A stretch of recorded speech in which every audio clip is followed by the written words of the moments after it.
a bola ir para lateral, ter uma falta, né? Enfim, e acabou então interrompendo o jogo. O Jean-Pierre foi lá no VAR e anotou o pênalti para o Atlético, né? Aos 20 minutos do segundo tempo.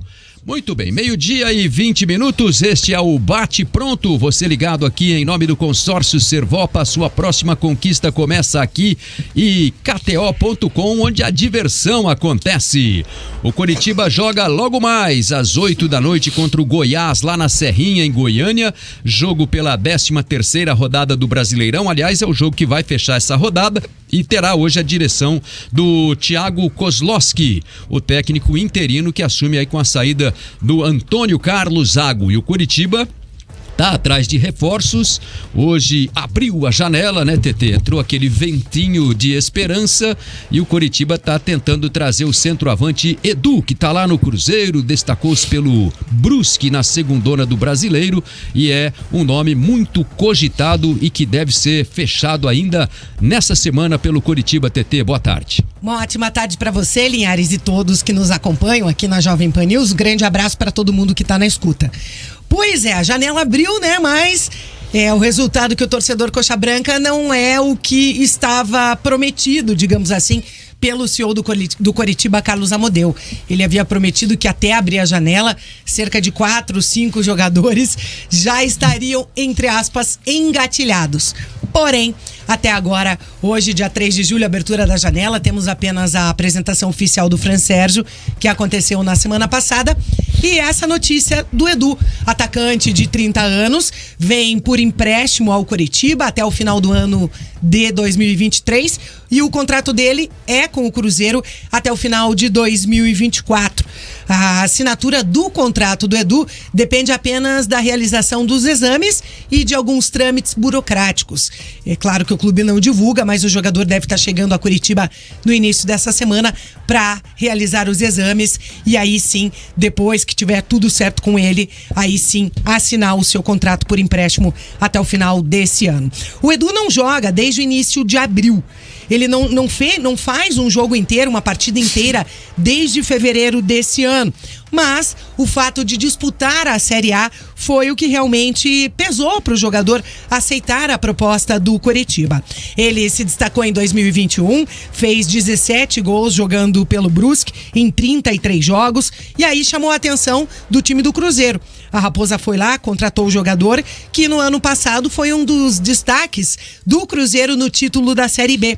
O ano passado ele fez 22 gols em 48 jogos e foi decisivo, inclusive, em muitos duelos da Raposa nessa Série B do ano passado, onde o Cruzeiro conquistou o título brasileiro e voltou à elite do futebol.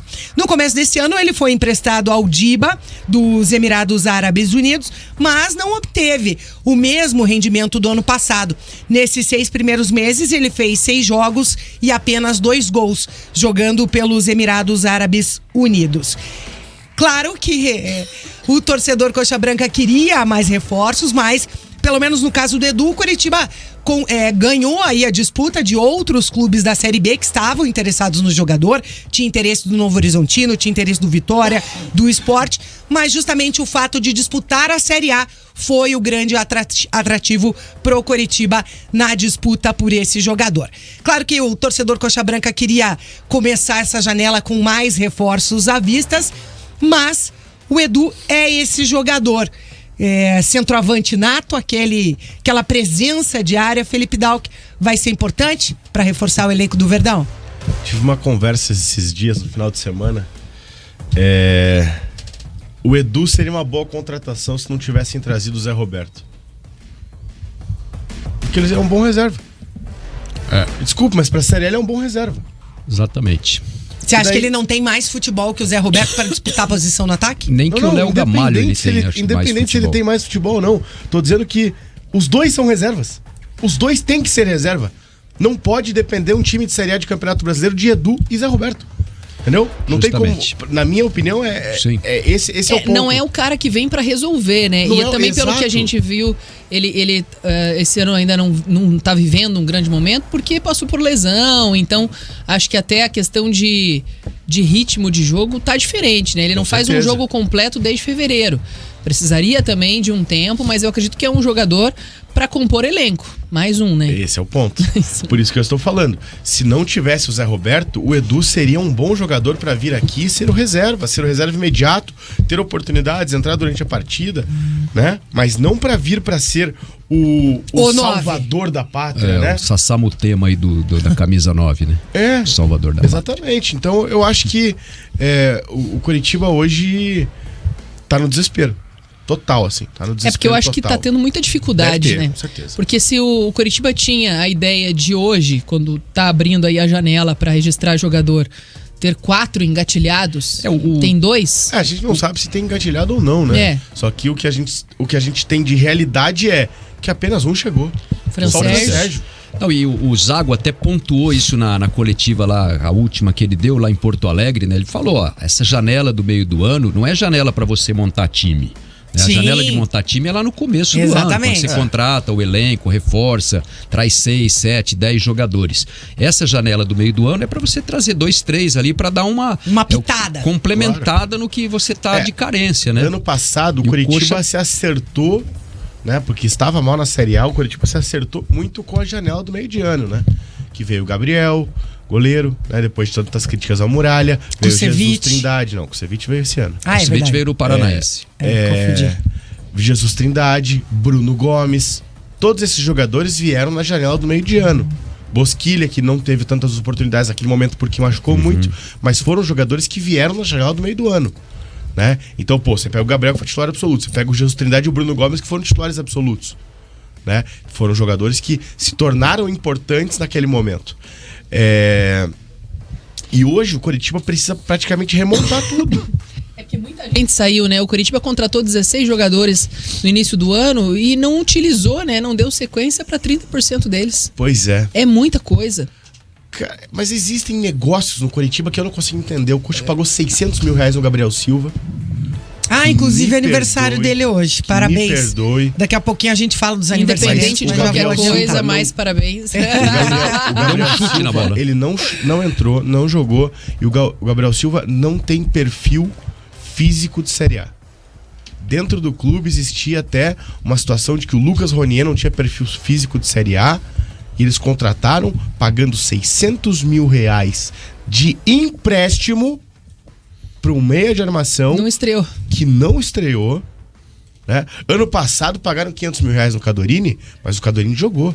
O Cadorini fez gols. O Cadorini tinha mais grife, entre aspas, do que o... Eu achei errado naquele momento, porque tinha o Luizão aqui, que era tão artilheiro quanto era o Cadorini. E se era para contratar alguém jovem assim e pagar esse dinheiro todo, mantinha o Luizão. Tivesse valorizado o Piazão da base. Aliás, eles se enfrentaram muito na reta final lá da categoria de base, Copa do Brasil, semifinal, né, em que o Cadorini e o Luizão jogaram. O Cadorini... Eu me lembro de ter transmitido esses jogos aí do Até aquele jogo, o Cadorini era o artilheiro do campeonato da Copa do Brasil, né? Depois o Luizão passou, o Biel também passou, os dois empataram com 6 gols na artilharia. O Coritiba tinha um belo time, né, no Sub-20. O Diogo Batista, naquela final, inclusive, contra o Botafogo, jogou como ponta, porque desceu o Natanael para jogar do lateral direito, né? Então hoje a TT até trouxe no destaque, né, a probabilidade do Diogo fazer a estreia dele, porque é o único lateral, né, TT? Não tem outra opção. É o único, né? O Natanael tá suspenso. Tá até escalei ele, mas na semana passada, mas ele tava suspenso. E aí vai muito do que a gente vem falando nas semanas anteriores sobre botar ou não botar na fogueira. Sim. Mas quando você não tem opção, não tem tu, vai tu mesmo. Se não botar essa lenha, vai apagar o fogo. Nesse caso, não tem nem o que fazer, né? Teria o Bianchi, né, pra improvisar, aquela coisa que ele vai entrar improvisado, eu acho, né? Ele vai entrar de volante, eu acho. De volante. Na dele, né? Vai jogar na dele, na verdade. Acho que vai jogar ele e o Andrei ali, que também tá numa dificuldade gigante, porque não tem Bruno Gomes, que foi expulso, não tem ainda o Fran Sérgio, o Urso saiu, não tem tá machucado. Lisieiro machucado, não tem o William Farias machucado. Então, Trindade foi embora. Nesse caso, vai ter que ser o Bianchi também, assim como vai ter que ser o Diogo ou o Marcos Vinícius. É o que tem. Que eu duvido que seja o Marcos Vinícius. Também Diogo. Né? E você vê como... desculpe ao departamento de comunicação do Coritiba, tá? Mas você vê como o departamento de comunicação do Coritiba tem sido fraco e faz tudo que todos os técnicos querem, né? Porque até o Thiago entrar agora como técnico, né? A ideia do departamento de comunicação é o quê? Sempre divulgar relacionados. Né? Agora Antônio voltou, Oliveira não deixava, Antônio Carlos Zago provavelmente não deixava. e simplesmente não tinha ideia. Já a gente vai falar do time, vamos falar também dessas opções, porque além do Diogo Batista, a gente tem outras novidades aí dos piazada da piazada da base entre os relacionados. Ai, gente, tô dando risada aqui. O João Vitor Alves, sonhamos com o Cavani e o Messi. E acorda com o Edu e o Fran Sérgio. Vamos pro intervalo. Muito bem, 12:30. E olha, a 13ª rodada do Campeonato Brasileiro termina hoje com a partida entre Goiás e Curitiba. Nesse jogo é às 8 da noite, a partir das 7 se acompanha a nossa transmissão aqui na Jovem Pan News. Ontem tivemos Atlético e Palmeiras 2-2 e a rodada começou no sábado. O São Paulo venceu o Fluminense por 1-0. Flamengo bateu Fortaleza por 2-0. Lá em Salvador, Grêmio 2, Bahia 1. E em Porto Alegre, empate de Internacional e Cruzeiro 0-0. Ontem pela manhã, lá na Arena do Corinthians, o Bragantino fez 1-0, ampliando a crise corintiana, né? A torcida do Corinthians, inclusive, chegou a cantar, né, para os jogadores: se o time cair, vai morrer gente aí, né? No final do Campeonato Brasileiro. É a ameaça da torcida corintiana. O Botafogo. Hoje sobre Luxemburgo, que ele parece aquele personagem de seriado Ted Lasso, sabe? Ele tá usando a caricatura, faz piadinha e tal, ele faz umas analogias ridículas. Né? Desvia das respostas. O negócio né? é difícil pro Corinthians, viu? Pois é. O Botafogo venceu o Vasco por 2-0 no Clássico Carioca. Lá em Minas, 2-2, Atlético e América. E o Paulo Turra, estreando no Campeonato Brasileiro, tomou de 3-0 do Antônio Oliveira, né? Clássico, o Atletiba lá de Cuiabá ontem deu Antônio Oliveira 3-1 pro Cuiabá contra o Santos, né? No jogo disputado na Arena Pantanal. Não foi 3-0? 3-0, aliás. 3-0, né? 3-0. Isso aí. Fez gol de novo. Então. E o português não servia. Tava no meu também. Muito bem. 12:32. Este é o bate-pronto para o consórcio Servopa. A gente tem a classificação aí do brasileiro, ó, como é que ficou a situação, né? O Botafogo tem 33 pontos, o Grêmio é o segundo com 26, Flamengo 25 é o terceiro, Palmeiras e Bragantino tem 23, né? O empate fez o Palmeiras tomar a posição do Bragantino. Que evolução do Bragantino falando nisso, viu?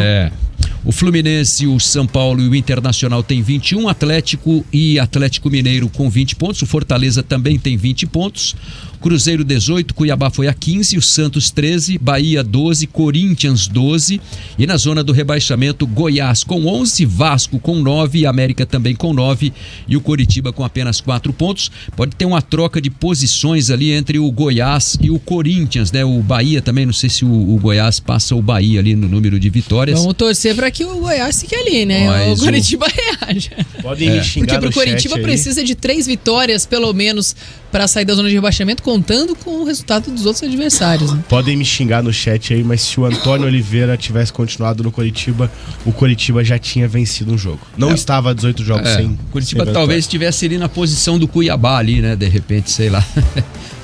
Que é onde o Antônio Oliveira está, né? Ele está ali em 13º lugar com 15 pontos. Exatamente. Ele já tem 3 vitórias com o Cuiabá. Outra vitória não foi sob o comando dele, né? Mas são 3 vitórias, já que ele teve, inclusive, 2 fora de casa, né? Exatamente. Uma contra o Coritiba até, né? Não.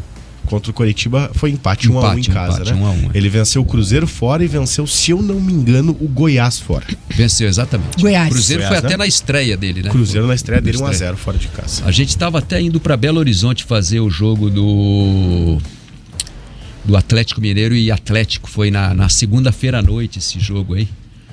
Tava eu e o Senechal na estrada escutando a transmissão lá da Rádio Mineira lá. Muito bem.